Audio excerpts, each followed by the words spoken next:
पहला प्रश्न संस्कृत में लिखा गया पहला अभिलेख भारत में कौन है? तो इसका आंसर ध्यान रखिएगा छात्र। पहला का ये है जूनागढ़ अभिलेख। जूनागढ़ अभिलेख किस शासक का है यह भी आता है, तो रुद्र दामन का है। और रुद्र दामन किस वंश का राजा था यह भी बहुत महत्वपूर्ण है, तो रुद्र दामन शक वंश का शासक था और यह पहली बार संस्कृत में लिखा गया अभिलेख है। अगला प्रश्न है खारवेल किस वंश का राजा था? तो खारवेल उड़ीसा का एक वंश था और वह चेदी, डी नंबर पर प्रश्न 2 का आंसर डी है, चेदी वंश का शासक था।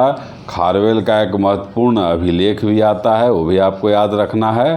हाथी गुफा अभिलेख है जिससे जैन धर्म का जानकारी मिलता है। अगला प्रश्न आइए, रेशम बुनकरों की जानकारी किस अभिलेख से मिलता है? तो रेशम बुनकर का जानकारी जो है मंदसौर अभिलेख से मिलता है। 3 का आंसर डी है, मंदसौर अभिलेख है। और मंदसौर अभिलेख का लेखक वत्स भट्टी है, वत्स भट्टी। आपको जूनागढ़ याद करा दिया गया है, रुद्रदामन का जूनागढ़ अभिलेख है और खारवेल का हाथी गुफा अभिलेख है।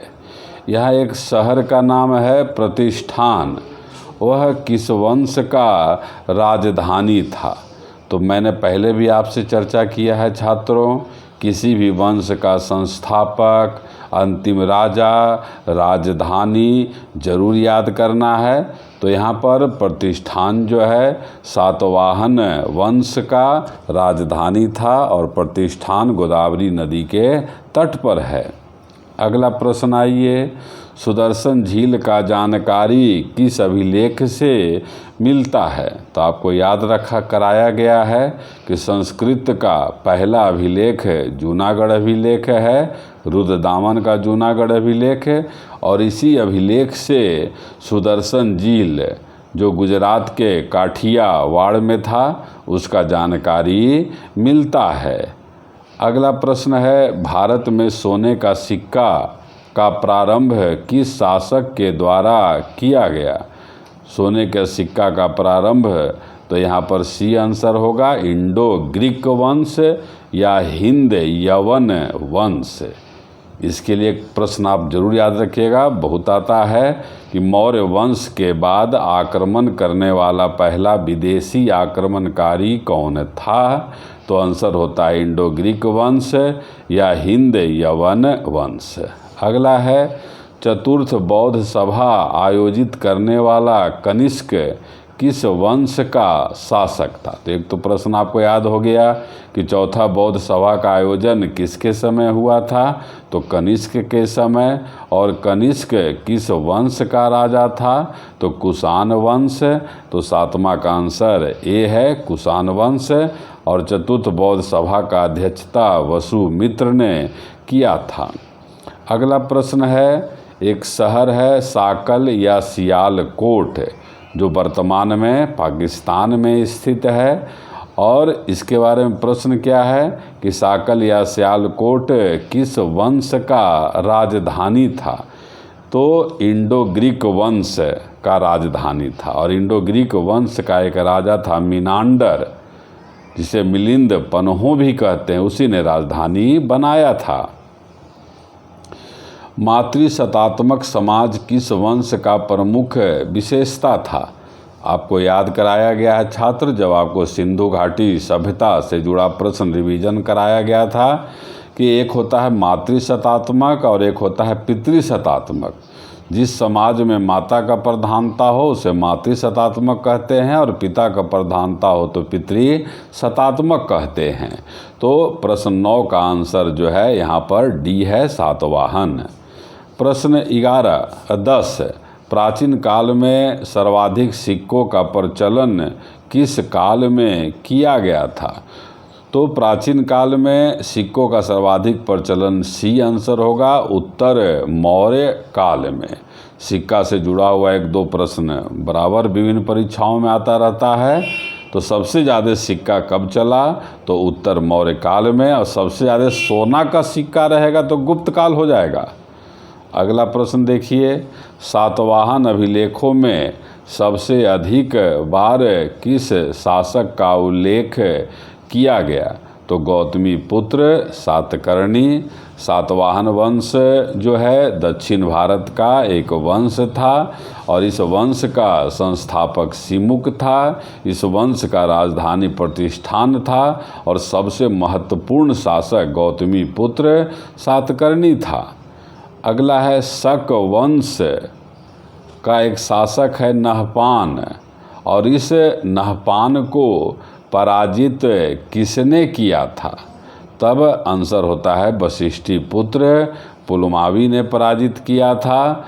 शक वंश, यह प्रश्न आपको याद रखना है कि शक एक बाहर से आने वाला आक्रमणकारी था और मध्य एशिया से यह जो है भारत में आया था।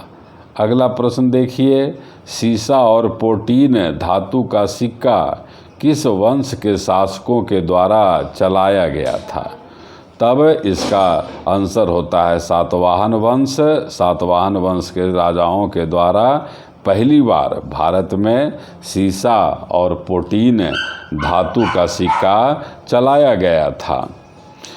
अगला है एक जनजाति है चीन में, यूची जनजाति, और इस जनजाति के शासक जो थे किस वंश के थे, तो यह जो है कुषाण वंश आंसर हो जाएगा। 14 का ए आंसर। यूची जनजाति जो है भारत चीन के सीमा पर रहता था और कुषाण वंश का संस्थापक भी आपको याद रख लेना है कुजुलकड फिशस। सबसे महत्वपूर्ण शासक भी याद करना है कनिष्क। इसके बाद छात्र अगला प्रश्न पर हम लोग आते हैं, बुद्ध चरित्र का लेखक कौन था, तो बुद्ध चरित्र का लेखक अश्वघोष है और अश्वघोष के इस पुस्तक से गौतम बुद्ध का जानकारी मिलता है। नागार्जुन का किताब जो है माध्यमिका कारिका है। पाणिनि का किताब व्याकरण का एक किताब है अष्टाध्यायी। विश्वामित्र के लिए भी क्वेश्चन आता है, गायत्री मंत्र का रचना किसने किया, विश्वामित्र ने। अगला है कुषाण वंश का संस्थापक कौन था, तो आंसर होता है 16 का ए होगा कुजुलकड फिशस। अब देखिए यहाँ पर एक प्रश्न याद कर लीजिए कि जब मौर्य वंश का अंत हुआ तो 4 विदेशी वंश भारत में शासन किए। उसमें इंडो ग्रीक वंश, शक वंश, पार्थियाई वंश और कुषाण वंश, यह क्रम आता रहता है। अगला प्रश्न पे आइए, निम्न में कौन विदेशी यात्री यूनान से नहीं आया था, तो आंसर यहाँ पर बी होगा फाहियान। फाहियान के अलावा मेगास्थनी, जेरियन, प्लिनी, यह तीनों यूनान से आए थे, लेकिन फाहियान जो है चीन से आया था। इसलिए कि याद भी करना है चीन से आने वाला पहला यात्री कौन था, तो फाहियान था। फिर अगला है, निम्न में कौन विदेशी वंश है, जैसा कि अभी आपको हमने याद कराया छात्र कि मौर्य वंश का जब अंत हुआ तो 4 विदेशी वंश क्रमशः इंडो ग्रीक, शक, पार्थियाई और कुषाण ने शासन किया था।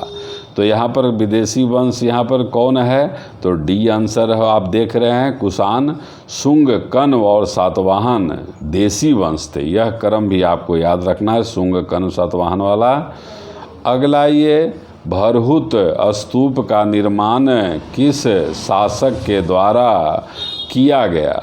भरहुत मध्य प्रदेश में एक जगह है और इस स्तूप का निर्माण पुष्यमित्र शुंग ने कराया था। पुष्यमित्र शुंग के बारे में कहा जाता है कि यह जो है ब्राह्मण था और बौद्ध के प्रति इनका अच्छा विचार नहीं था, लेकिन इसमें यह मत जो है पूरी तरह से सही नहीं है। अगला प्रश्न क्या है, देवभूति किस वंश का अंतिम शासक था, तो हरेक वंश का संस्थापक, अंतिम शासक, राजधानी बराबर कह रहे हैं, आपको याद करना है।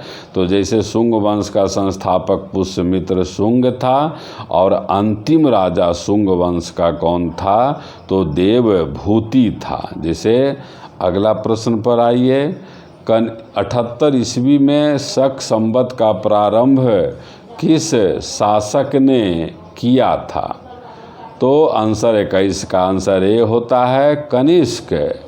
कनिष्क ने 78 ईस्वी में राज्याभिषेक कराया था और उसी के याद में यह जो है संवत प्रारंभ किया गया। और वर्तमान में भारत सरकार का राष्ट्रीय संवत कौन है, तो कनिष्क है। अगला प्रश्न याद रखिए आप, भगवान बुद्ध की मूर्ति का निर्माण किस शैली में सर्वप्रथम किया गया, तो 22 का बी है गंधार शैली। बहुत महत्वपूर्ण है यह क्वेश्चन।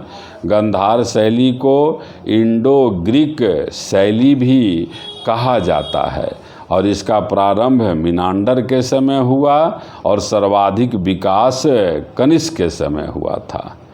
अब यहाँ पर कुछ विद्वान का नाम है, अश्वघोष, नागार्जुन, वसुमित्र किस शासक के समकालीन थे, तो 23 का आंसर जो है डी हो जाएगा कनिष्क। अश्वघोष का किताब अभी आपको याद कराए थे, बुद्धचरित।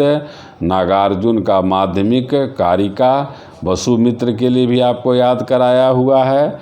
चतुर्थ बौद्ध सभा का अध्यक्षता किसने किया था, वसुमित्र।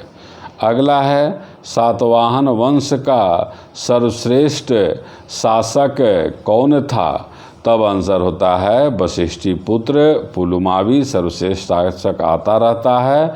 24 का आंसर बी होगा।